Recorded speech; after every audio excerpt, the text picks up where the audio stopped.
Some folks will probe a septic tank to determine when it's best to pump it out. I have found this system to have some problems. I'll explain the process on how it works. I'll move this windmill. Right here is a 10-foot test probe. This mark right here is the top of the septic tank. To determine the sludge level, you put a piece of cloth at the end of the probe.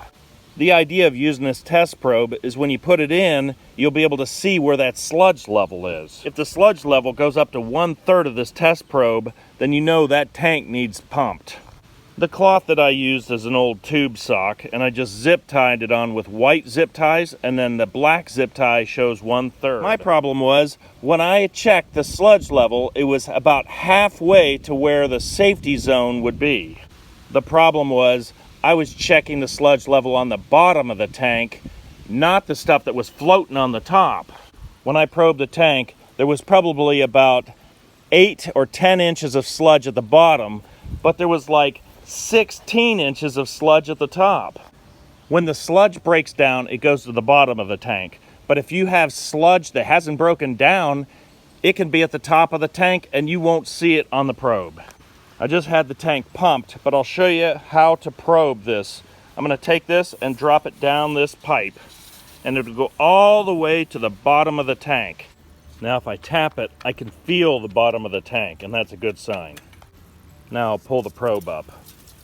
Now I can see that the water level is right up around here. Now at this point, because the tank was pumped, there's not going to be any sludge in the tank. The idea of putting this cloth on here is you're going to be able to tell the difference between where the sludge is and where just the water is. In certain circumstances, you might be able to get some valuable feedback by probing your tank, but so far, I haven't been able to. I'll explain how I made the probe. There's a few things that we have to do to the test probe before we can actually test. If you just put a probe in, you're not going to be able to see the level of the sludge, so you're going to need to put cloth on the probe. We'll put this white sock on. Stretch it as far as the sock will go. We'll add a few zip ties. I'll put them on like this. Now we'll be able to see the sludge because of the cloth. If the sludge level is more than 1/3 of the tank, you want to get that pumped. Measure the white pipe all the way to the tank. We'll mark it. Here's the mark of the top of the tube, and right here we'll subtract it off. From this mark here to the bottom of the probe is the distance of the tank. Inside the tank is 64 inches. 1/3 of that would be 21 inches. I'll put a black zip tie at 21 inches.